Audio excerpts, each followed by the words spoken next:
I promise you, the sparkly, shiny, perfect version of you is the least interesting one. Tell me your real story. Share with me your messy, wild parts. I'm Lauren, host of Kind of a Mess, showing up to share the stories we all need to hear to know we are not alone on this wild ride. We have an open door policy here. Everyone is welcome. Excuse the mess. Come on in.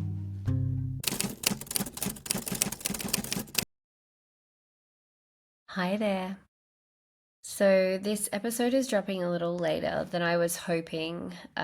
Just hours after I recorded it, which was a week ago, I came down pretty hard with the flu, and now I'm piecing the rest of this together 7 days later with a very croaky voice from my family holiday. But I wanted to make sure this one got out because it's incredibly important to me. I want to introduce you to Courtney, the founder of the Sacred Umbrella, a Reiki practitioner, astrologer, intuitive guide, and an eternal seeker. She's a mother and also my friend. Her work is about helping people reconnect with their inner wisdom and navigating life's messiness with grace and authenticity. Courtney shares with us the deepest parts of her story and the catalyst for her becoming into the person that she is now. I'm excited to share this space. I hope you guys enjoy spending as much time with Courtney as I always do. Courtney, thank you so much for coming into my space with me today. I want this to be a beautiful, natural conversation between you and I know that'll come easy, but I've just written a little something that I want to read out to start. You're incredibly beautiful with the way that you present your words to the world. So I just gave a little time before we started today to write this. Courtney, you and I have been friends since about 14. I have a clear image of you. School holidays spent at your house, clothes strewn as I raided your wardrobe, making our messy way through our adolescent becoming. I remember you and the way that you welcomed me into your life, but I clearly remember your energy even more. Bold, unapologetic, magnetic, and loyal to a fault. If ever you had any insecurities, they were a complete mystery to me. And I wished that I could walk through life with the ease that you seem to. Now, we both know that the outside perceptions of people rarely match what we were actually going through, and I think more so in those teenage years than ever before. How do you look back on her, on that 14-year-old girl, just starting to find out what her place was in the world from now being a grown woman, just turned 40 at the end of last year? How do you think of her these days? Sometimes I think of her and wish that I had more of her in me now. There's that pivotal point of teenage years where you start to separate yourself from your parents, or you recognize that you're a separate entity from your home. There's a little bit of that, I'm just going to do whatever the hell I want anyway. And sometimes the older you get and the more mature you become and the more responsibility you take on, be it in family, with children, there's part of that that gets lost. And sometimes I think back on her, and I know she's still in there, but sometimes I wish she was more readily available. But I do think, I mean, I'm the youngest of 4 kids, and it was always like, it's up to me to be part of this or I'm going to get left behind. Like, I used to ride to school when I was 5 years old. My mum would send me off with them, and I had to keep up crossing roads and all of that kind of thing. And I think that set me to be quite an independent child. Our parents raised us in that way anyway, but being the youngest, I just had to keep up. And then I think that naturally progressed into my teenage years, especially with like a background in dancing. I was doing a lot of things like that, being on the stage. I think that naturally makes you feel more comfortable in and of yourself. But exactly what you said, not everything on the outside is what's going on, on the inside. Yeah, absolutely. And I think that contrast, I'm the oldest in my family and I just have one younger brother. And I think I always was so fascinated by that completely different dynamic of your family. And it was always such a fun place to be, to come to your house. It was never just us. There was always a group of us. It was like the local drop-in center in the Yeah. holidays. There was always a bit of a crew, and it was such a welcoming space. And you would bring everyone into it, and having those connections and those friendships. We didn't go to school together, so forming those friendships outside of your day-to-day school life was so much fun and so liberating. And yeah, you get that beautiful experience of witnessing the ways that other people do things. And it was just such a really nice time. And I think back on that time as really, really fond memories. We have kept in touch, obviously, over social media over the years. There's obviously long periods of time that we've gone without contacting each other. We reconnected around 2018, 2019, but it followed what was a bit of a catalyst in your life and something that led to your awakening and much of the woman that you are now. I've just got a piece that you've written in the past that I'm just going to share. At a retreat in 2015, I found myself at a crossroad with a copy of Brené Brown's Daring Greatly clutched in my hand. A seemingly consequential quote on a board set my life unraveling, as if everything accumulated in this one moment to say, "Darling, there's a better way." The further inward I wandered, the louder my signal became, propelling me into an aligned existence with inspired clarity about the future that I'm destined to live. Through a choice to lead with love, I've been able to receive life and people on a far deeper level. Now, let's go back to 2015 just for a little bit. We don't necessarily need to stay here for very long, as I know there's a lot more to your story. But this is what we're here for. We're here to talk about the messy bits and to sit with them and to tell our story of how we overcame these parts of our life. February 25th, 2015. Tell me what was happening that day. Like it immediately is just like I can see it. I'm like on a plane sitting there. I'm on a tarmac. I've got Baker on my lap. All of my belongings are in my sister's garage, and we're about to take off from Melbourne to the Gold Coast. My husband was in the really deep throes of addiction, and it's probably only a month prior did the full scope of what was going on become reality for me. There was a few inklings of things, but it never quite fully married up. And then it was in that January of 2015 that he finally came clean about what was going on. And it's just one of those moments where you know you need or deserve something more.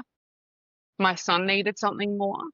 And it's not like it was even a choice. There was no part of me that lingered in, is this the right thing to do? It was just like, I have to do this. I have to get on this plane. I have to get up and leave. And it wasn't that we were leaving him, that it was, we were going to come up here. We were going to live with my parents. He was going to have the option to follow, go into rehab up here and support him as he navigated that, or he could stay and do what he wanted with his life. And that was it. And so sitting on that plane, I didn't know if my marriage had just ended. I didn't know if that was the end of the vision I'd had for my own life. But there's just no way that I could have known that it was the full unraveling point of who I am now. And I think that sometimes in that real thick of mess, you just can't know that. There's no way to know that. Only your creator or God or the universe, whatever you want to call it, can know that. But there was something inside of me that just pushed me, whether it's that teenage part of me that didn't want to sit in it, that needed to take some action. But that was what was happening on that day. I left with my younger son in the hope that it would change the trajectory of what was going on for us. And it absolutely did. And it's been a phenomenal thing to witness the last decade of your becoming. And especially coming out of what I had seen from your relationship was a love story that anyone would be enviable of. you could tell from photos, from social media, the way that you loved each other, that you were best friends. And I believe that is your story as well, that you guys started out as friends before you fell in love. So you had that incredible foundation, but then thrown this plot twist in your life. And when you're trying to learn how to become a new mum as well, how old was Baker at the time? He was 13 months old when I got on the plane, but this had been unraveling since like mid during my pregnancy and that first year of his life. And I even think back to that being a new mum and reconciling those two things at the same time. Now it's hard to almost fathom, but he he was truly a gift to me because he is what kept me going on the days that you just don't want to get out of bed and you don't want to face what's going on. But he beckoned me into a more courageous path to take. Yeah. Do you think it would have been different if he hadn't have been there? I think, you know what? I do feel like that, yes. I feel like maybe my boundaries wouldn't have been as strong because I wasn't just having to think about me. Like I had to think about somebody else. And sometimes we can only find the boundaries through ourselves through somebody else. And I feel like he was that for me. I feel like I would have eventually packed up and moved anyway, but I think it probably wouldn't have been so swift a decision that he really put that in me. Whilst the catalyst, the story continued to unfold, and your husband did eventually follow and make what was an incredibly brave decision for himself and for you guys. Tell me what came next in the story. Yeah, it took about 6 weeks for him to get here, and I was surrounded up here by my family who rallied around me. As you were saying in my teenage years, like I come from a very tight-knit family. My sisters and I are all very close. And so coming up here, they did everything they could to surround and support me. Carl eventually came, got on a plane, and in that period, though, before he arrived, I'd been seeing a therapist who worked in that addiction sector, and she was kind of preparing me for what it would be like when he arrived, the moving to detox, where he'd go for 7 days, and then you move on to rehab, where he lived for 9 months. And so having someone outside of my family unit who was talking more on a pragmatic standpoint of how to prepare me for what was going on, because obviously my family are feeling the emotional effects of watching me in so much pain that's also hurting them. So having someone outside the group who I could go to was so pivotal for me. She is still my therapist today, which is incredible. Having that, by the time he came, I knew exactly what I needed to do.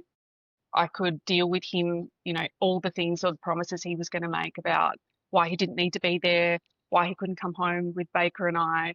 And I'm so thankful for that because that day, taking him from even detox to rehab was probably one of the hardest of my life, seeing him in so much pain and wanting to help him, but also knowing that this was outside my scope. I knew that he needed what he needed, but that doesn't change what the heart wants at the same time because, like you said, he is my best friend. We have a magnetic connection. We were friends for a few years before we got together, but from the first time we met, it was like an immediate spark. He was in another relationship at the time, but it's still the same today. I could spend every day with him for the rest of my life and not tire, of being around him. Of course, he winds me up sometimes, as I do with him, but there is a really core friendship underneath our relationship. And I think that is what really carried us through. Yeah, that's special to be able to hold each other in those spaces where it's so hard because you have no control over his choices. And obviously with addiction, it's hard for him to reckon with that as well. Like he has to learn not just about the addiction itself, but the reckoning with why he ended up there in the first place. And that's such a tricky place for you guys to be together and for you to be alone as a mum and to obviously face things like stigma as well. I'm sure you crossed paths with a lot of people that didn't understand what you were going through. Can you tell me a little bit about that? What were the people in your world like during that time? I don't know whether it's because this isn't my first rodeo with addiction. So I've seen it within my family, with my brother, and having witnessed that, it's not like it was brand new. And whether that in itself helped my family navigate what was going on, I never felt judgment from my family, even my extended family, even my very extended family. We are very tight knit. And so it was just a rallying around whatever I needed, whatever Baker needed, and whatever was good for us, they would do. It's more so definitely in the wider community. It's your husband's living in rehab. Why would you be staying? Why wouldn't you leave? It's more so those parts of it. And it's not a judgment, I don't think. Some people find it really hard to reconcile the pain of addiction, what actually happens in addiction, that you can recognize that it's not that person, that the choices and the behaviors are coming from the use of the drug. And that's not to abdicate any of their role within it, but I knew him before and everybody else knew him before. And so it's not like I met him when he was in the throes of it and this is who he was. We had this really solid foundation of who he was before he descended, in. And so for some people, they can't reconcile with me. My therapist used to say to me, you're not giving in. You constantly pivot. He makes a move, you make a move. He makes a move, you make a move. And that is the truth of it. And so it's also recognizing myself, because I'm someone who always thought in a very black and white, right or wrong. There is so much gray in between, and I had to be hand over, wave the white flag, whatever you want to call it, to the fact that this wasn't all going to be buttoned up in a neat, really easy way to understand or digest. He was still working through the actual physical implications of using drugs, using ice for that long. His brain was going to take a certain period of time to start to recalibrate. And I had to be aware of those things. So I could have gone in with like all these really strict, it's going to be like this, you do this wrong, that's it, you're done. But the reality is, I was dealing with someone whose brain was impaired and I was having to pivot as he was making choices, and having that therapist there and going to the group support that I would go to every week with other families.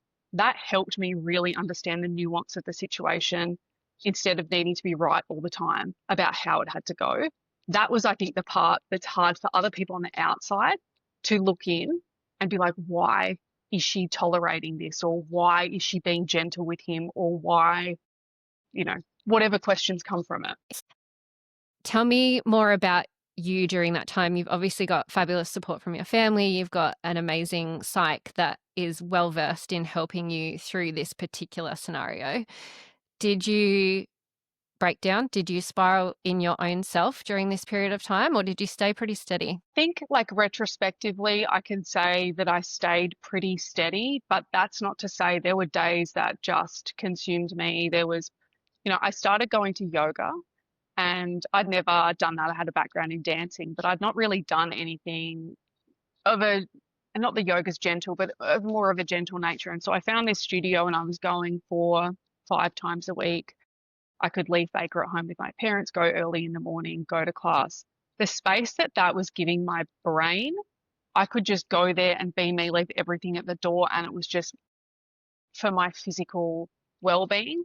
Being in that space, even some of the people that I met during that time, that's what really opened up I guess, the light of that gray and that nuance, because it was through that I then started. My sister suggested, do you want to go to a yoga retreat for a few days? I'd never stayed away from Baker at that point. She was there, my mum was there. That, when I ended up going to this retreat, it was July 2015.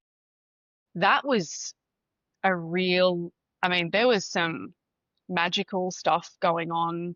I remember it was a super rare moon. It was just so many things culminated in this one point, but we were at a really hard time, like, in our relationship at that point. I was like, is this going to work? Is this not going to work? I'm not seeing major changes. The therapist kept reminding me it's going to take probably a good 3, 4 months before some of his like brain capacity starts to return to normal. Some of his emotions are going to start to return to normal. It's going to take time for you to see him coming back, which as someone who could be very impatient doesn't love. Like I have so much fire in my astrology chart, and I'm just like, could we move this along? Because I would like to see something happen here. But I was in that really hard phase, some choices he was making, even in rehab. And I was contemplating, is this going to work? Am I actually going to be able to stay married? And I went away to that retreat, and it was just a 2 night retreat in Byron, just down the road. And it we were sitting out on the bluff, like at the lighthouse there, watching the sunrise. And there were whales breaching in the water, and it sounds so idyllic and just, you know, ridiculous, but that's Byron. But there was this, I was looking down, and there's like this alcove that runs in the side of, where the ocean meets the rock face. And it kind of, a deep alcove came in. And I was just looking at it, and I realized that I was in the back of the alcove with my back against the wall. And I was in there, and so I couldn't really see out into the big vastness of the ocean. And I was like, obviously metaphorically speaking here, but I was like, if I stay in here any longer, I'm not going to have any clear vision of what actually could be out there and what I could make of this and what is the invitation right now. And that changed so much. That moment, just being there that weekend, a quote on the board, Brene Brown's Daring Greatly, that my therapist recommended to me. And I was just, that was the moment that really changed. And I stopped playing defense and I moved to offense. I was like, this is here. What is this here for? What is this teaching us? And it was such a letting go moment that really unraveled everything. I have a very similar way of seeing things, and I think we both started to go through, I want to call it what most people would say is a spiritual awakening. I don't know if that's the correct term, because I think a lot of people go through this transition at some point in their life to start being more aware and more conscious. And I think it is especially, that transition from your 20s into your 30s, you start to lean into who am I and why am I the way I am? And I know that I just had this opening of, okay, there's more. And a lot of the stuff that I started to learn is through Brene Brown, who is not woo-woo whatsoever. She's a perfect place to start when you're trying to work out your own humanity and your own humanness and your journey, and trying to find out meaning, purpose to it all, especially if you've had a rough time or you've been through a lot of transitions. It's like, okay, I'm just going to keep battling through this. And it's like, hang on a minute, but why is this happening? And I do truly believe now that we do have the lessons that are brought to us. And I do think they keep coming until we are ready to sit with them and learn the lesson. And they're not comfortable, they're hard. And if we're not willing to go internally into our own inner world, the universe will usually throw something at us to make sure that we wake up to it. And I know that that's been the case for both you and I, especially over the last decade. Tell me what you lent into next. You've started to expand Brene Brown, and I know where this path takes us, and you've already mentioned your astrology chart. What started to open up and capture your joy and curiosity as you started to lean into learning these lessons? It's funny you talk about moving from a child to adult and that transition from like 20s to 30s, because now understanding astrology deeply, that is the Saturn return moment that we all face. Some of us, it's a longer, more drawn out period depending on your chart, but it's the point of maturation in astrology where we see that we move from child to adult for the first time. And everything that was unraveling in my life happened exactly during my Saturn return. And I'm like you. I have a good, I have a Sagittarius moon. I'm naturally a seeker. I'm always looking. I'm happy just to see the next breadcrumb and the next bit of gold. And just, I love learning and digging. And it wasn't even a deliberate move. Yoga led into a retreat, which led into some of these books. I started I don't even think I was really in the deep spiritual aspect in that period over those early years of it. Yoga was really the foundational part where I started to reconcile that there was like a mind, body, spirit connection going on, like thinking about the movement in yoga leads to the final pose where you can lay still and be in your own presence, starting to reconcile and link that in. It wasn't sort of until a few years later that I was just reading a lot of information. And I think I did get into the crystals and all the really, um, what's the word that I'm looking for? The commercialized aspect of it. You start to like wonder what else is out there. I was raised Catholic. I don't know that I ever had a personal relationship with God. It was just like this is what we believe. That's how I was raised. It was this. But through this period of my life falling completely apart, it was almost the first time I was getting to explore my own relationship with faith, what out here was also supporting me sort of on my path. And it was a very slow undoing. I started writing more. I started a blog. That was a really necessary outlet for me to get what was inside out. I found a lot of connection, I guess, through those practices. And I know you and I had connected, like, from a writing space and loving long form. And that was like the best era of like blogging where it wasn't the tidbits that you get now on Instagram. It was like the really long, juicy stuff that you can like sink into. But it wasn't anything very deliberate. It was just like a one foot in front of the other. By the time Carl came out of rehab, it was still doing therapy. It was still going to meetings. It was still just like bit by bit by bit. There was nothing, I guess, rushed or deliberate about it. It's taken, honestly, through until probably 38, 39 for me to start to find those really core foundational parts that keep me steady when it does get messy. And what does that look like now? What are your tools when things start to go off the rails? Now, Pilates is a really big part. Like in the morning, I get up at 5:30. I do pages most days, like morning pages from the Artist's Way. Um, I then do Pilates, in the house before anyone wakes up. My youngest is usually up by that point. But that having that morning and then like lighting an incense, putting some music going, it just lets me have my own space in the morning. That quiet's like come into not only my mind, but my physical body. For years, I was doing exercises that was like, oh, hit exercises are the best for everybody. And this is what everyone should be doing. It took me a long time to find Pilates. I actually feel really good doing it and it never feels like a chore. So like I spoke about personalizing my own faith, it's been personalizing my own relationship with what actually works for me rather than the plethora of stuff that we get yelled at all the time. Well, you need a cacao ceremony in the morning and you should be doing red light therapy at nighttime and you absolutely should be pulling a tarot card first thing in the morning. And I want 3 hours of pages and definitely a half an hour of meditation and all of this stuff that just is more and more suffocating on top of you, and the ability to kind of pull it all back and say, well, what actually works for me? What do I really need? And that for me is great. Some mornings I won't write. Some mornings I'll just do the Pilates. Some mornings I won't do Pilates and I'll go for a walk if that's what feels good. I've learned to intuitively be led by what feels good for me and also recognizing that in different seasons, what that is different. Like where I am now, I'm learning to let go a lot and I'm learning to relax and rest into my own life. And so sometimes it's watching a TV show in the afternoon. The doing part of me from a decade ago or even 5 years ago is kind of looking at me like, what is she doing? Because there's stuff to do. And so it's this like, I think it's a constant process of what fits in the season. But those anchoring, the writing, the physical movement of my body, being in nature, swimming in the ocean, we live super close to the beach here. Those things for me always make me feel better. I struggle still with this, so it's so nice to hear you having found a way to honor your intuition through it. I work, I have a busy family.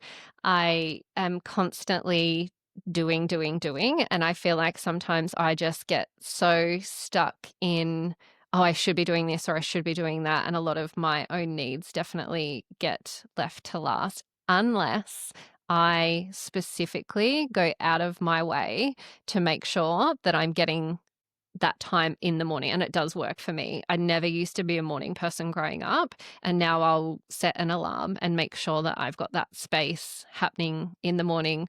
For me, it's coffee. I chase sunrises now. I that My teenage self would just laugh so hard at the idea of getting up to go on a sunrise walk in the middle of winter when it's 11 degrees.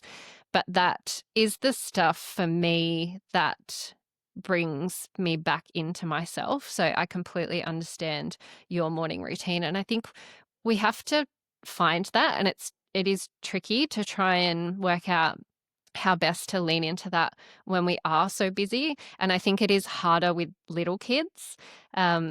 I will absolutely give a free pass to any new mum, anyone with kids under the age of 3. It is really, really tricky to try and find that space for yourself. But it's nice, the idea of sometimes it is a TV show in the afternoon, sometimes it is a daytime bath, sometimes it is we are having takeout for dinner tonight, or we're having breakfast for dinner tonight, and letting yourself just drop into, it's okay, I don't have to go have an ice bath. And I Never. think, yeah, and I really do dislike the amount of information that we're fed now, because I am a seeker and I have always been a seeker. So I'm a Sagittarius like you, and there's a lot of Sagittarius moons in my house as well. But I've been looking for this stuff my whole life. I had a deck of angel cards when I was 16. I had tarot, but I didn't ever learn until very recently, or am still learning. I think it's a lifelong process for that one. I had books on angels. I wanted to read about mediums and near-death experiences. And I've just always been this very, very deep soul. I'm a Pisces sun and a Pisces moon as well, which is probably why. That's definitely why. So this, yeah, I want to be searching for the information and I want to be reading, but what I find is, you jump on Instagram and I'm looking for those soul fulfilling things that I go, oh yeah, that's a beautiful Rumi quote, or I love that, and that makes me feel so deeply in my body, but it is so intertwined with so much crap.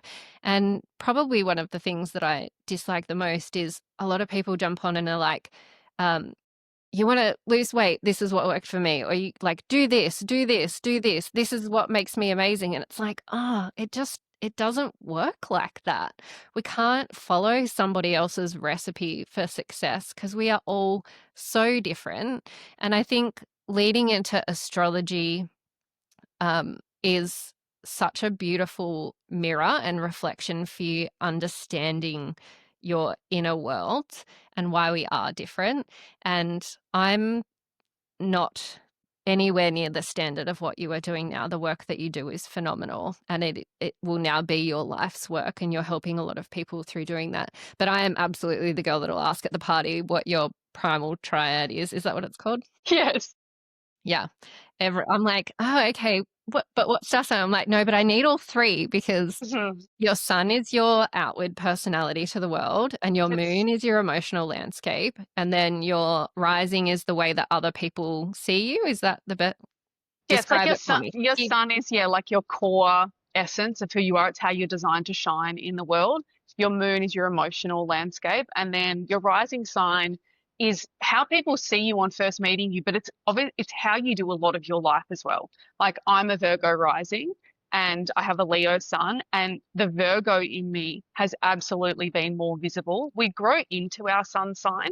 Sometimes in children you can see it so easily because they haven't got all the conditioning and the layering in on top yet. They just are who they are. But for us as adults, I've only probably come more into my sun sign in what I would feel is embodied probably in the last four years. My youngest is actually a Leo sun, and he has, I swear he's just here to remind me of how to embody it and how to be it, because he definitely doesn't ask permission for anyone, and he's just so radiant, you know, in himself. But yeah, it is so funny that you ask that. And then how I always think, like, yes, astrology is this tool that we can use to understand ourselves better, but it's that life part that sits on top of it. So I can look at a chart, but that chart becomes embodied with your life over the top of it. you could be born on the same day in the same location with someone, even at the same time. If you were raised in very different households with very different parents, your schooling years were very different, how that energy can show up can really morph. And so it's not this, oh, this is my blueprint, this is exactly who I am. It's not like that. It moves with us. And that's what I love about it, because I can see some of my own, how some of my own planets express themselves. That Sagittarius moon loves to search, but it has been this, it's leading me to this place where I'm like, what am I searching for here? Like, is this actually helping or hindering me? Am I getting so distracted by everything else out there that I can't just rest into the joy of what my own life is presenting? Constantly seeking the purpose. What does this mean? How can I, what is my faith? And, Sagittarius does rule spirituality. So the fact that you have the double Pisces as well, you're so geared for like all of that kind of stuff. But feeling for me is starting to simmer more in my own self. Like, what does it actually feel like for me? Does that actually feel good? There's things that I'm letting go of that 5 years ago I was so into, that I thought, oh, this is definitely it. And it's just not. Sometimes we just, we keep filling the bag with stuff because we think it's going to make us, I don't know, more knowledgeable, more embodied, more transcended. I don't even know what. But a lot of the time it is distracting us from what's right in front of us. Yeah, absolutely. My kinesiologist tells me all the time, she's like, you need to get out of your head. She's like, you're not going to solve the problems of the world by thinking about it. And I'll lay on the table with her and we'll be talking about, I'll have a fear-based emotion and we'll go into the body and she'll be like, okay, what does it want to tell you?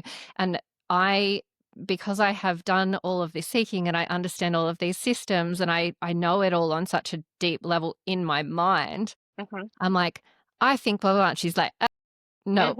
And she's like, we don't think anything. We feel. What do you feel? And it's really interesting that she's like, every now and again, she goes, put the cards down. Put the cards down, put all the tools away, and just stop and be present. Because it does distract you from everything, and then you start to outsource. Even though it's you sitting with the tarot cards, you've outsourced your power to the cards. They know more than I know. But what if I just sink back into my heart? And that's been something this entire last decade has really unraveled for me, is coming into the heart space and leading from that place and getting quiet. Like, I swear before 2015 and, even in a few years, I didn't even know I had a nervous system. Like, I'm so good at going, doing, you want a job done, I'm your girl. Like, absolutely, go, go, go. I won't even notice how terrible I feel. And even in something so simple as, like, I've moved house. This house move we just did, I think, was number 23 for me. I have moved so much. And I love moving house. For me, I'm like, oh, it's a fresh start. It's a new opportunity, new space. I enjoy it. And my Virgo's like, give me something to organize. Yeah, so I think this last 10 years has really showed me that I actually have something going on inside that's constantly communicating with me. And I shut it out for all of my life. A lot of it was to do with, just protecting myself from things that happened in my childhood. But having the last 10 years of this slow unraveling has brought me more into coherence of the fact that if I get quiet, like, I can feel myself getting stressed or overwhelmed, and a lot of the old me would have been like, well, I'm just going to keep pushing through and I'm going to get it done. And that's just how this is going to be. But it's that softening back in what we were talking about. Like, it's okay if I'm not doing everything all the time. And that just being quiet and sitting and closing my eyes and being like, what does this actually feel like? And being like, this actually doesn't feel good anymore. And I don't actually want to do this anymore. And that's, I think, what I was saying, where what you need changes in seasons. Like, what worked for me at 34 did not work for me at 37, is not working for me at 40. And it's a constant evolution of what is working for us. I don't think it's a like set and forget. I found yoga, that works. We're good here. You have to continue listening. And I think for me, one of the major gifts of my husband's recovery is that next month I won't have had a drink for a decade. And it has cleared my vessel so much that I now can feel energy off other people. I can read a room. It lets me, do my Reiki, but I can pick up intuitively things that are going on with people. Had I not had that happen, I don't think I would have been, where I've come to, or how my life is now, you know, shaking out. And that's not to say you shouldn't drink at all, but for me, it has really cleared out my connection and my ability to feel into what's actually going on inside my own body, and what do I like this or do I not? Does this not feel good for me? Yeah, and I completely understand what you're saying. I have always been a social drinker my whole entire life and 100% used it as medicine to numb out a lot of what are Pisces sun, Pisces moon, very, very deep feelings. Lots of feeling misunderstood or not enough, or constantly feeling like I'm observing the world, but I'm sitting on the outside.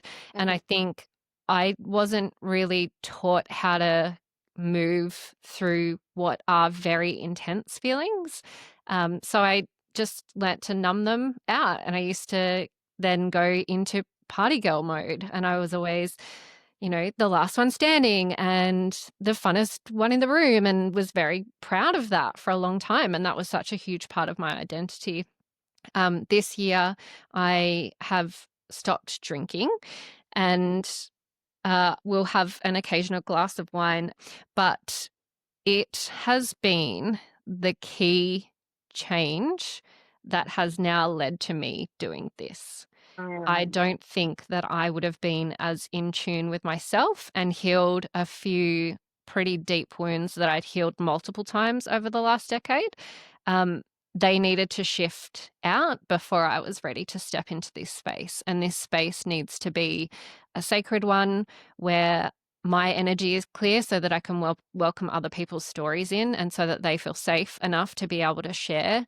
I think these stories need to be told more and more. I think people need to hear the real life stuff, especially now that we are so inundated in social media with so many stories and so many quick clips and do this and do that. And then the other end of the success, it's like, if I hear one more, how to become a billionaire, or I became a millionaire this This way, morning, yeah. I'm like, oh my goodness, it's so cluttered. So I needed to take that step. And by no means do I judge anyone else for their choices, but taking alcohol out of my life as a coping mechanism has 100% cleared the way for better things. And now if I do have a glass of wine, I can energetically feel it. I can energetically go down about 10 rungs, and I'm not this version of myself that's showing up today. I'm tired and I'm cranky. And yeah, it's interesting. And I'm seeing a lot of people starting to feel the same way. And it's so nice that it's starting to become more socially acceptable to lean out of drinking. And, there's a lot more drinks on the market that are alcohol free, which still allow you to go out and feel like you're being social, but obviously don't have the negative effects. And I think it's interesting. I think for you as well, like that Pisces can be really escapist. And so alcohol, anything that you can use to numb, like it does access its genius in a transcendent state, but how you get there is the choice. And so for some people, it's in meditation. For some people, it's just being in nature. For some people, it's bathing in the ocean. For some people, it's alcohol. For some people, it's drugs. Because you're a water sign, you feel everything very deeply. And that can almost sometimes feel like a tsunami. And so you're looking for a release valve to like numb that down a little bit, because sometimes it feels too intense in the body. But taking it out, and I think that has been, obviously my husband was a decade clean in April, same, no drinking, no drugs. And it's hard. You never get to release the valve. Like I could watch a TV show that I like, I can go for a walk in nature, but there's nothing that ever shuts your system down. That's what alcohol does. So, when you're talking about how clear you feel now, or even one drink, you can feel what it does to your body. That's what everything just switches off. And it's amazing the clarity that then comes into it. Exactly what you said. There has been a bigger movement. I know probably maybe 2019 or 2020, that whole sober curious that kind of started when we first stopped drinking. I mean, the amount of times we had to explain to people, like, they're like, what do you mean you don't drink? Like it was like I was offering everyone heroin at the party and they were so confused by what was going on. But it was just because like, oh no, I don't, I don't drink. And you get more and more, you know, used to it. But I do think there will be a shift collectively away from this numbing. I think some big transits we've had like Saturn in Pisces and Neptune in Pisces now moving into Aries. There's a lot of fire moving into collectively within us. There's a lot of self-responsibility, a lot of self-accountability, a lot of coming back into what actually works for me and what doesn't. Giving, personalizing our own ride is what's going to happen. And so those choices about those small things, like, am I drinking because everyone else is drinking and I get to be this person that I can't access in my normal life? Or is that just self-delusion? And am I avoiding the invitation to move through that little bit of mess, that little bit of discomfort, so I can actually be her all the time and access her all the time, but from a really embodied place? Yeah. And it's, as you said, it's not easy. Like, don't expect to, you've decided to stop drinking. Don't expect it to solve all of your problems, because then you'd actually have to sit with the feelings that are there. And it's taking responsibility. And I've had to have the conversation with my husband a few times. He's like, why are you crying? And I'm like, we're okay. This is good. I'm fine. This is how my body is releasing things. And this is the point I normally would have reached for a wine. Yes. Yeah. And it's messy, and it's wonderful because I can have these open conversations with him, and he knows my depth and has had to learn a lot. He's funnily enough a Pisces sun, but has a completely different chart to me. We're only 2 weeks apart, but we are very, very different humans. But giving myself permission to understand that taking away the alcohol opens up a whole new world of needing to take personal responsibility for what I've been numbing, for what has been since I was probably 14 years old. And there's lots of themes and there's lots of narratives as well. So looking at the stories that I've been telling myself, or the little bits and pieces that I've let in from other people's opinions or comments that have been sitting under there, that now all of a sudden I've got to go, okay, we're going to sit with this and work it out, and then work out what this next version of myself looks like. Because sitting in that place and all those stories, we get to live into that victim mindset. And we as a society could we have applauded victims any more than we have? Like that whole, not only did we start to recognize what trauma is, we labeled everything as trauma. Like anyone who grew up in our generation will be like, we were emotionally not looked after. No one was there to look after us. And that's true, but our parents, it was an even more intense version of that. And they didn't have the internet. They didn't have resources to help them. They didn't have Gabor Mate that you could listen to really understand trauma from a really deep place, not this like pop psychology stuff that goes on.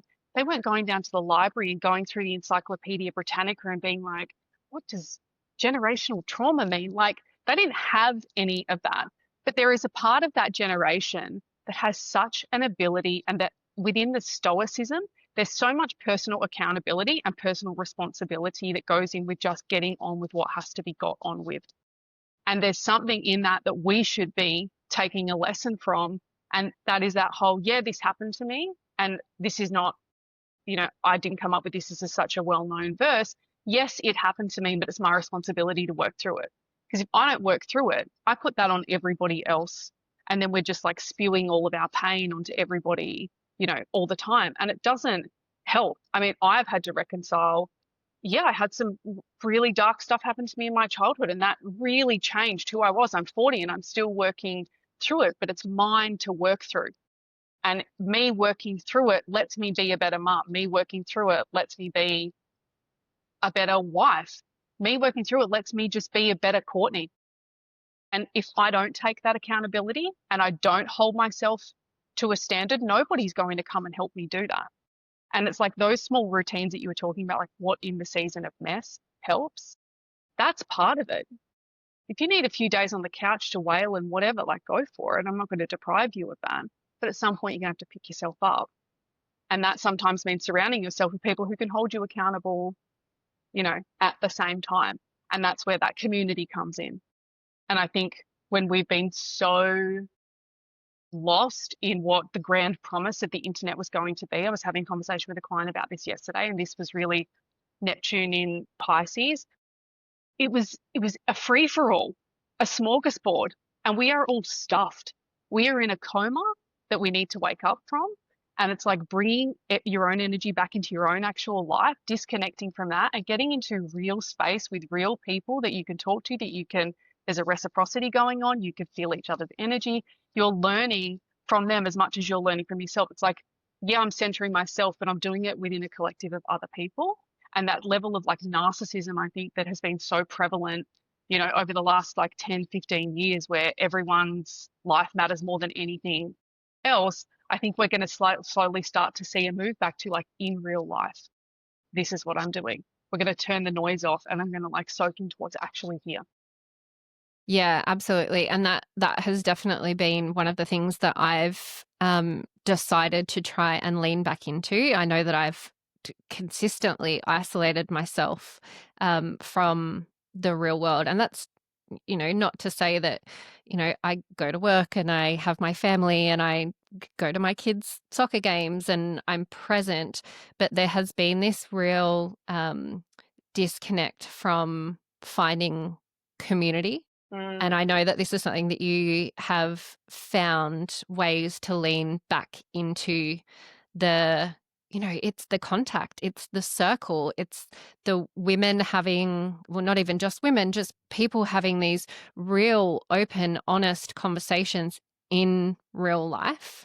So tell me about you met, are friends with now Danny Beinstein, who is an incredibly well-known astrologer. But tell me about the connection to the circle of women that you've met now. So yeah, I studied with Danny back in, I think it was like 2021. And I'd already done my base astrology course with an Australian astrologer, Amy Lee.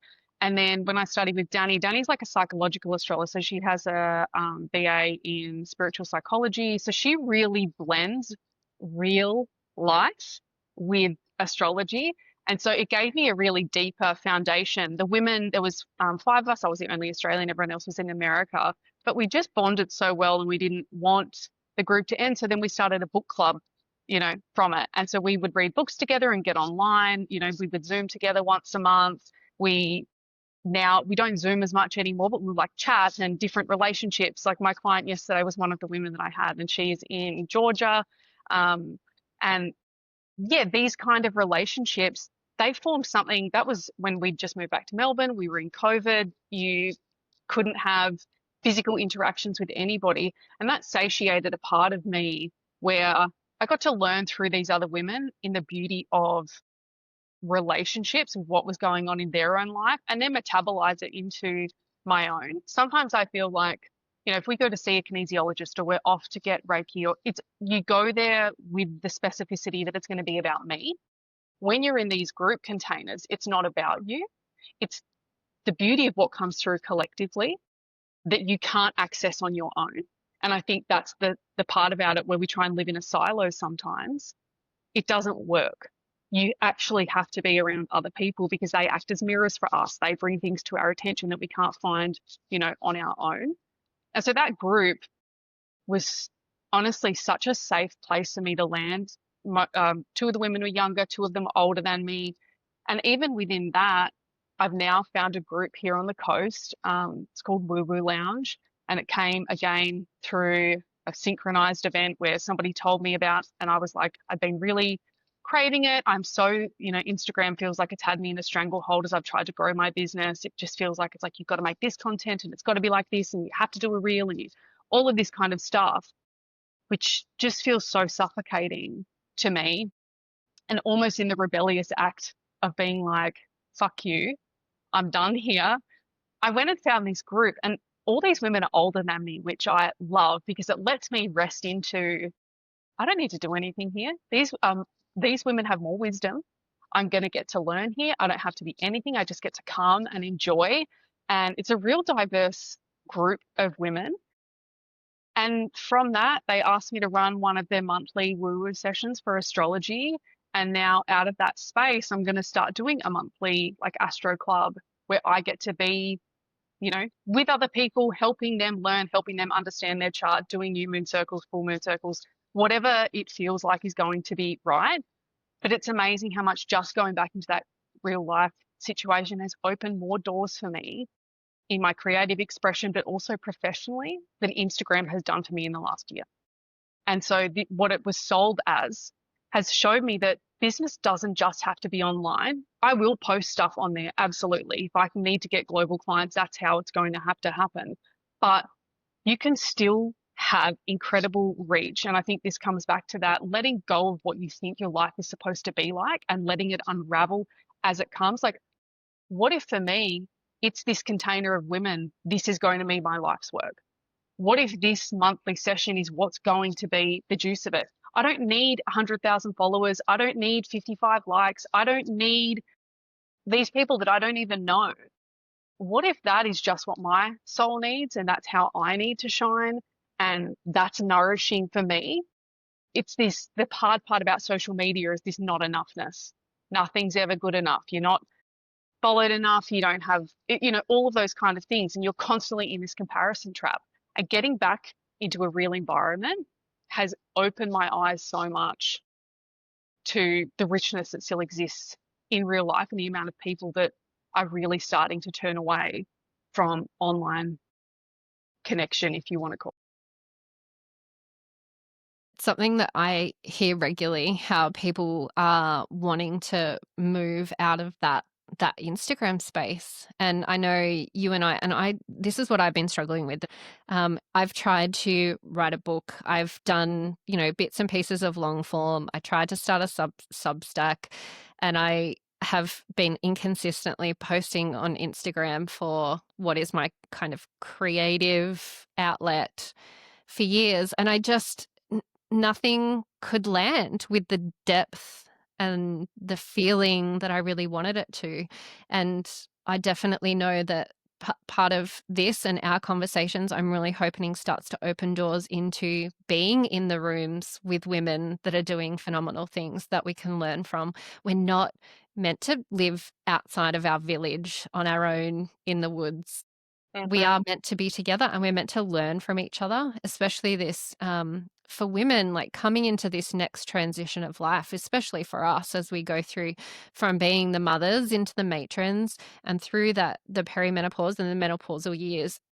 Topics that I know are starting to come up now more so than ever, but they weren't conversations for our mums, for our grandmothers. it. It was keep on keeping on. So I think there's so much richness and wisdom that can be found just within our communities. And it's so beautiful to see these circles popping up. How did you find yours? Actually had someone who I like from Mount Gambier that I have not seen. She lives in the suburb here. We ran into each other in the supermarket just randomly. And then maybe a few weeks later, her sister actually has her stepchild goes to the school where my boys are at, and I ran into her, again, the synchronicities of the weirdness. And her sister ended up sending my profile to her and said, I think you two would like really hit it off. And she'd just finished her level 1 quantum healing hypnosis therapy. And she was like, I have to do 25 sessions. Would you be up for it? And I was like, obviously, you know, you want the gal for that. Totally. I'll go there with you. And it was because she's lived up here for a really long time. And I said, do you know anybody who runs circles around here? And she sent me a couple. And then she sent me this one in Cooley, the Woo Woo Lounge. And she said, my girlfriend actually did Reiki, like with this lady. And I was like, okay, great. And so I looked it up. And every month is a different topic. So it always changes. Like last one was about dreams, which was so great. We did astrology. Next time we're doing like, I think it's like plants. So it's all very, different, which I love. It's not like we're all going there to specifically learn. The whole purpose is to just go and be like in circle and have the joy of it. But it's amazing through those small connections and me listening intuitively, the Instagram thing was getting a lot. And I just kept getting the internal pull, like, you need to find a circle, you need to find a circle, you need to find people, you need to get out there, you need to, and I have an 11th house sun. Like, I'm supposed to be in a group setting. And going there, I still remember driving home that night and I was just like, oh my God, like my soul was just so nourished from being in that environment. There's nothing pretentious about it. No one's pretending to be this enlightened. I've got all the answers. It's so real and raw. And I've been missing that, so much in a world that is so curated to look a certain way. It's so nourishing to just come back into like reality and then have, it was funny when I did the Astro one, the friend who originally suggested this to the woman who did the hypnosis session for me came. And so I got to meet her, and so it's just, it's all of these movements that happen. And it's those, like, when you can stay open to like, you have no clue what it looks like. If someone told me this is what I would be doing a decade ago, there's like not a chance in hell that I would have been like, that fits. I was always interested in astrology for sure, but not to the depth, that I've done it now or like doing it for, a career or anything like that. But it's just when you can trust those inner calls and you can let go of all the other noise about what's supposed to be happening, like Instagram is the only way to grow your business. Bullshit. Not true. Not at all.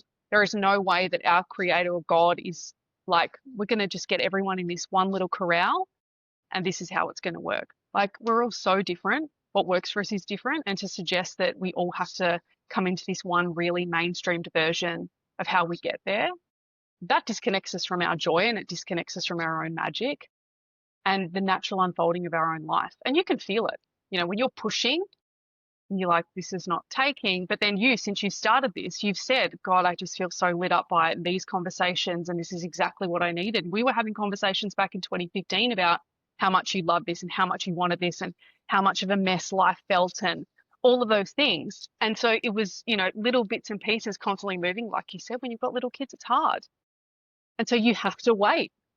And that's the patience. Yeah, you have to wait. I started trying to write down my own personal story would have been 2017, and I had titled it Front Row to the Shit Show. Yeah. So kind of a mess. Yeah. Front row to the shit show. Yeah. The themes are there.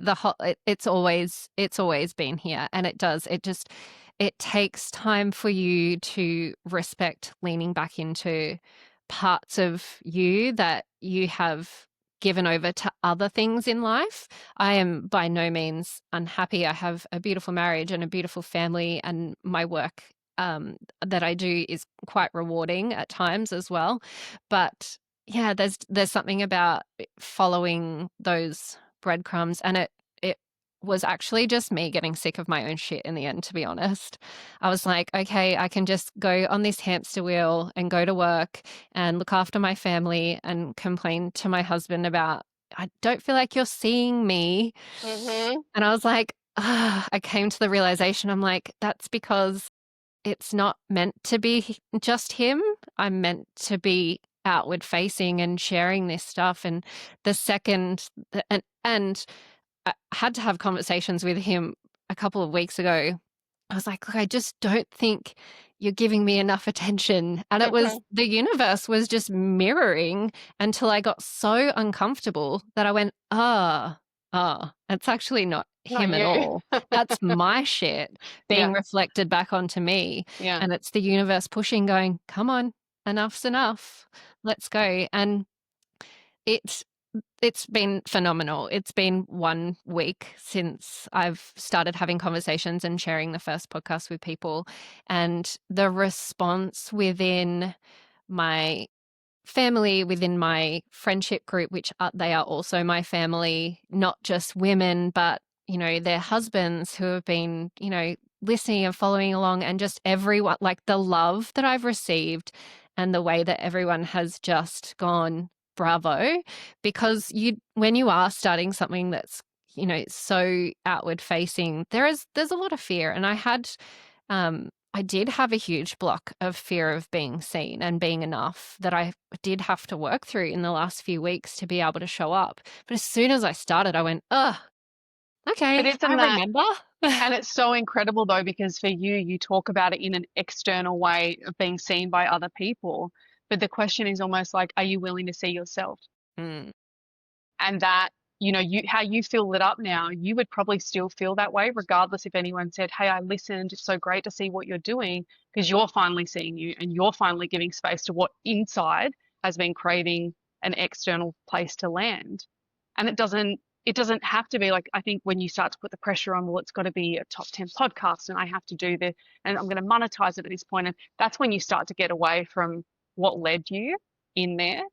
And if you just stay in that, heart, like what unravels naturally from that, if we can let go and have faith, it's incredible what can come through for us when we stop white knuckling it. And exactly what you said, like getting out of your own way, like these big transits as we've just moved into Aries. Aries wants skin in the game. It is not interested in thinking about anything. It is just going to go and it's going to sort its shit out later. And that is the energy of we're going to get a lot of lessons around that over the next 2.5 years, where we've been self-deluding, where we need to take some personal accountability and responsibility and start to do the goddamn work that we need to do to make the thing happen. I messaged you and I think it was the Sagittarius moon and I'm a Yes. Sagittarius rising. And the energy that came through was phenomenal. And I had all the energy in the world for it. And I'm like, I'm going. And I knew that perhaps that wasn't going to last and that I'd sink back into some fears about it. So I started sending messages and started making myself accountable and started doing the work in that window because I'm like, okay, we've got it. Let's go. I'm just going to grip onto this and what the universe is guiding me through. And the rest has just been flow since then.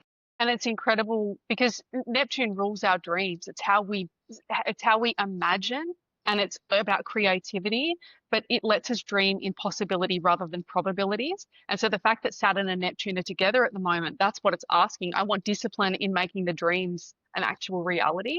But for you, Neptune rules because you're a Pisces sun and moon, it rules those two planets. So this activation at the moment for you is really rich to you to keep going and explore where this is going to lead you. But like you said, you got tired of looking outwards or projecting it, in a conversation with Ben, I feel like I'm not being seen, but it's like, okay, now I need to look myself in the mirror, get my big girl pants on and just, get out there.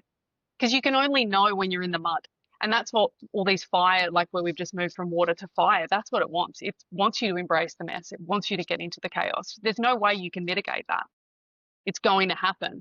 And this is what the whole point of this podcast is, right? It's about the mess. You can't avoid it ever. And if you try to avoid it, you're depriving your life of joy and richness. And so it's like, I have to get in here. I'm going to have some tools that are going to work for me. I'm going to have a group of people around me that can hold me accountable and call me out of my crap. And I'm going to get on with this. Yeah. And it really has been transformative. It has changed the whole perception of how I see my days. I still do everything else that I did before. Plus, I have picked this up in my spare time. But the way that I walk through the world now feels different. And I don't think I would have been ready before now either, though. So I absolutely am okay with it taking the last decade for me to be able to step into this space. And there's even things that have happened this year, and I'll probably go into them later when I start pulling out different topics and explain what's kind of got me to this point. But it was, shit thing after this isn't working out, after I want this dream and that being pulled away for 6 months of crap and a couple of breakdowns and some big reckoning with myself. And then here, and I'm like, okay, I can now see all of the things that have happened to me in my life, all of the different experiences, all of the different connections, the parents I had, the way that they raised me, all of it has now led me into this position where I reckon I'm pretty okay talking to anyone. I reckon I have enough life experience to open up into so many different conversations about so many different things, because I have been in so many different messes and then also walked alongside so many people that I've been so lucky and so privileged to be with them while they're going through their shit, that I've then been able to witness the way that they've dealt with things. Yeah, I just feel like it's time, and I feel like I now have the capacity, and these conversations are the ones that I want people to hear. I want it to be the long form. I want it to be open and honest and not overly edited. You know, we will say but and lose our way, and Yeah. but that's life, and I want to make sure that people have permission to be able to show up in their lives.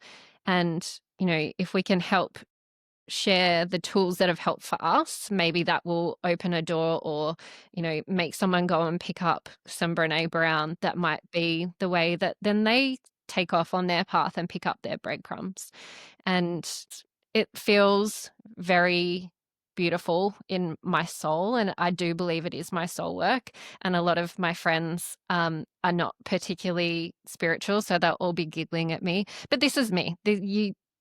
And I love these conversations, and everyone knows that I love these are the conversations I have in my normal life, whether people like them or not. So it's been a really nice natural progression to open up and to share. And I when I do think about, when I go too far ahead, when I go past the next few episodes, I start to like get the chokehold and be like, oh my God, what am I going to do? Who am I going to talk to? And then when I relax back into my body, I know that the right people will find me, and I know that they'll reach out, or there'll be a connection or a breadcrumb, and then we'll go from there, and we'll find the next stories to tell. And I know a lot of people have stories to tell and they don't have the platform. So yeah, I hope that this can be a space for them. I think what you're doing is showing people, like you said, your life has been experiential, and as a Sag, right, like as a Sag moon, that's for you, or Sag rise. Are you Sag rising or Sag moon? Rising. Pisces Yeah. sun, Pisces moon, Sag rising. So Sag right is like it experience, like it only finds its wisdom in the experiential, and that's what it is. And so when you can look back at everything, and when you said, you know, at some point you'd hope that it'd come to fruition more, and now you recognize that actually where I'm at, I probably couldn't have done this. And that's like the arrogance that we all have within us, that we think we know when it should all happen, and then the constant striving. Whereas if we could just rest into, if you look back over your life and you can see it all start to work its way out, the more we rest in there, the more what is supposed to come out naturally comes out, which is exactly what's going on, you know, for you right now. And it's such a joy to witness and watch. And I think exactly what you said, like when you start to get too far ahead, the planning comes in, the controlling comes in, the expectation comes in, and it is the quickest way to like turn the light off. It's just, it's gone. Yeah. And so it's like sitting within it and you having these conversations. Who knows where this is going to go? Who knows who you're going to have on? Who knows what it is? What you think it's going to be right now might turn into something completely different that is far greater than you could have possibly anticipated. And this leads on to the next thing. And it's so true that if you can just sit in the mess and trust the mess exists for a reason and a purpose, and it's metabolizing that, I just don't think that you can go wrong. But if you try to avoid or self-delude in those moments and ignore what's right in front of you, exactly what you said, like if you don't listen to the whispers, you'll be forced to hear the screams. And that is, you know, life. And when we'd love it to be this linear road, my Virgo self, I'm like, if we could just wrap this up in a nice little efficient way, that would be wonderful. But it's not. It's a circuitous route. And you were having this conversation with me, not in a podcast format, but in a magazine format a decade ago. And the fact that you've now come back around and can see it in a new light because of what you experienced over the last 10 years, like you are proof in the pudding just to trust it. The Sacred Umbrella is your platform where everyone can access the work that you do.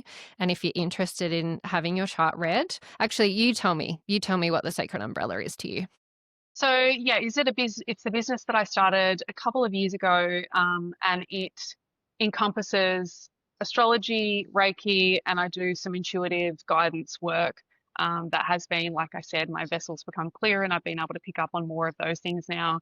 I've been doing some practice psychic sessions with people on the side, which is I mean, you want to talk about letting your guard down. Like that has been, I think after the first one, I was like, oh my God, I just want the floor to open up and swallow me. And I texted the woman I've been working with, and she was like, you did it. All I asked you to do was just do it, and you got to let it go. And it was incredible. Then obviously the feedback that came off of it, like names that came through were like spot on. There was so much stuff that came through that, you know, to rest into that like self-trust.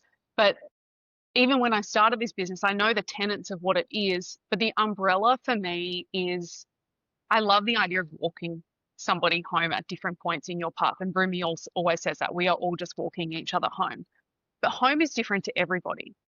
Home might just be finding more ground in your in your physical home life within your family. For somebody else, home might be a career calling.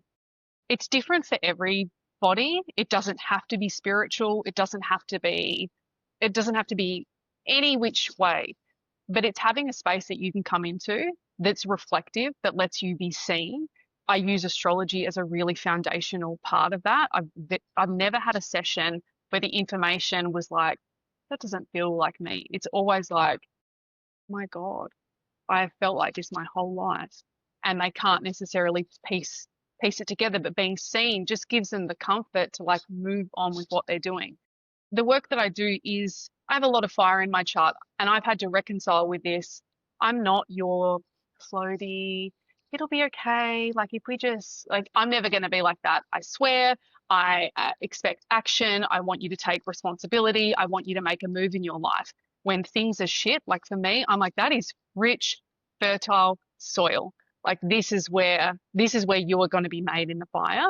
And that's how I work with clients. It doesn't mean that I'm not soft and nurturing and all of those things, but that's what that space is for me. But the fact that it's umbrella, and I got this vision on a walk one day, I could just see it, and that's what my artwork on my website is.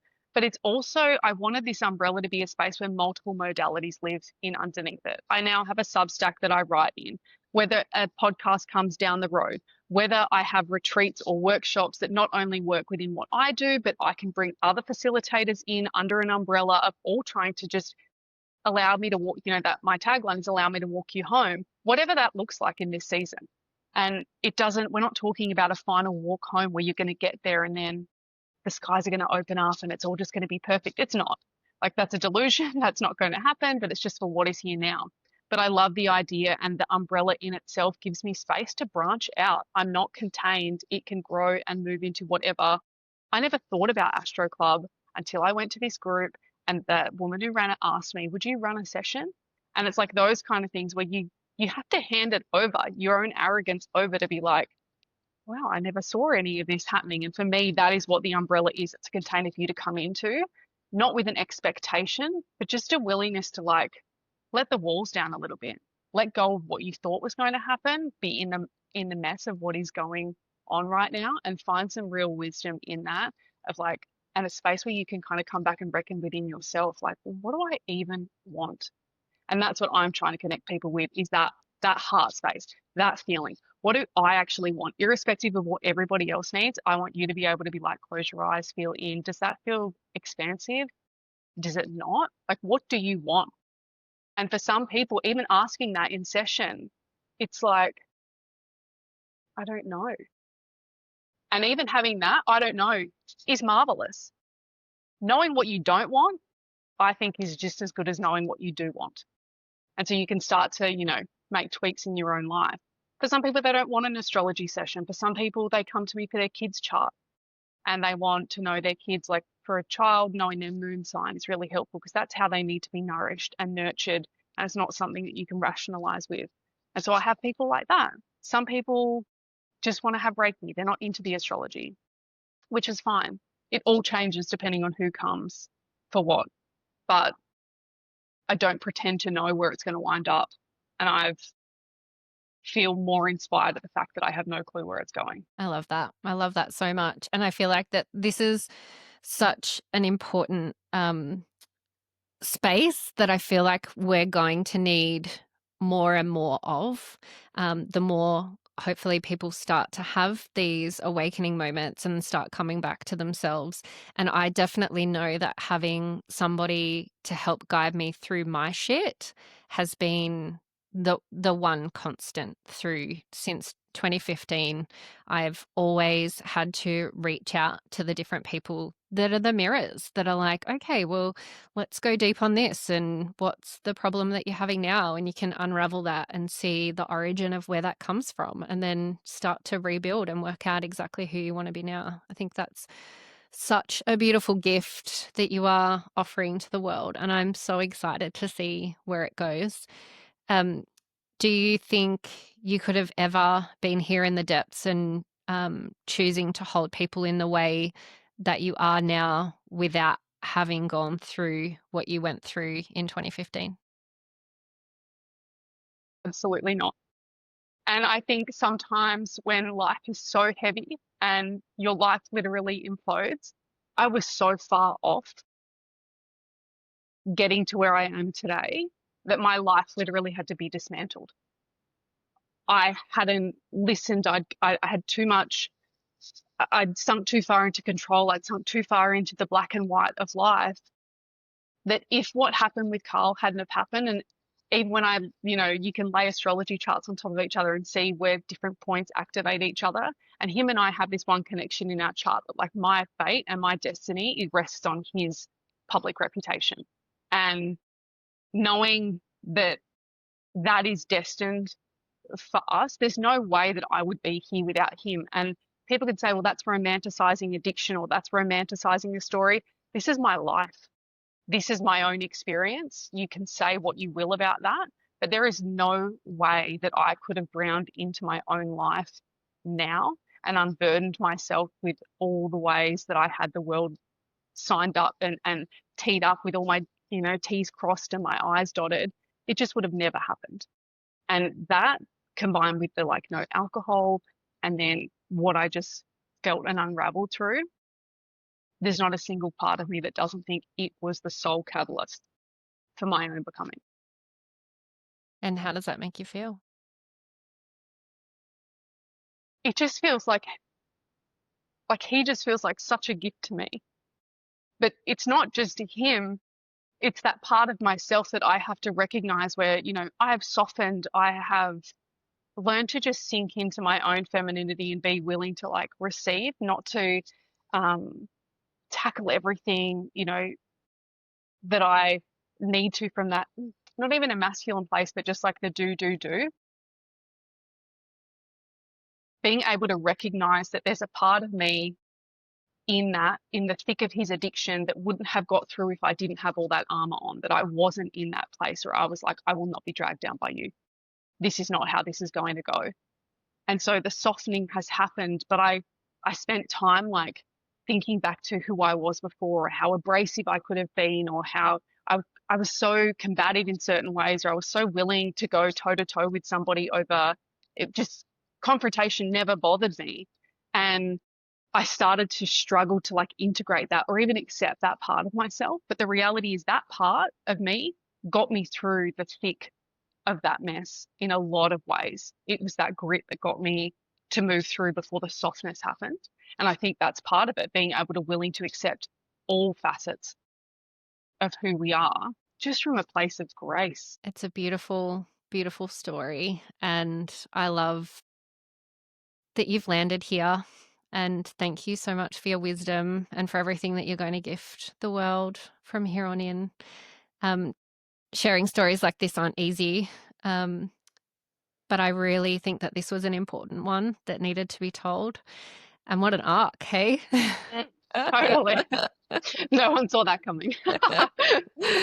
No, but that's what makes it so fucking wonderful. Right. Really it is. And yeah, the humanity, the never-ending mess, we're all in it. And yeah, if we can help each other walk each other home, I think that that's such a beautiful gift and a beautiful purpose and meaning to have in this life. Thank you for giving me your time. I appreciate it so very much. Feel blessed to be here. All right, tell everyone where they can find you. You can find me erratically on Instagram at The Sacred Umbrella. Otherwise, my website is thesacredumbrella.com. You can find my Substack through there if you go into the bio. find me if you want a session, if you just want to chat. Like I do love just having chat and work out if you do need anything. If not, there's plenty of content back in there from the old days of blogging. So go enjoy. But that's where you can find me. Perfect. Thank you so much. Thank you. Thank you so much for joining us today. Your company has been divine. Please come back and join us anytime. Follow us on Instagram at Kind of a Mess. Love you. Bye.